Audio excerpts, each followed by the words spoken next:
আজ 28শে সেপ্টেম্বর 2025 বিশ্ব জলাতঙ্ক দিবস বা ওয়ার্ল্ড রেবিজ ডে। এই বছরের প্রতিপাদ্য বিষয় হচ্ছে act now you me community, অর্থাৎ আমাদের সবাইকে একসাথে কাজ করতে হবে। আমি একজন প্রাণী বিশেষজ্ঞ ডাক্তার হিসাবে বলবো, জলাতঙ্ক একটি অতি মারাত্মক প্রাণঘাতী রোগ, যার ফলে সারা পৃথিবীতে প্রতি বছর 59 থেকে 60 হাজার মানুষ মারা যায়, যার সিংহভাগ আফ্রিকা এবং এশিয়ার। তবে এই রোগ প্রতিরোধযোগ্য।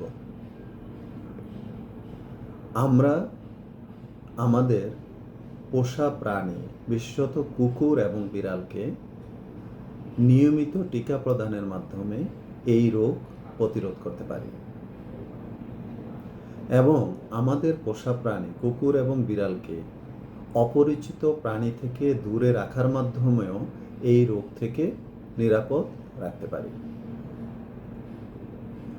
কুকুর এবং বিড়াল কামড়ালে তাৎক্ষণিক কাপড় কাচা সাবান দিয়ে আক্রান্ত স্থান ধুয়ে নিতে হবে এবং ডাক্তারের পরামর্শ নিতে হবে।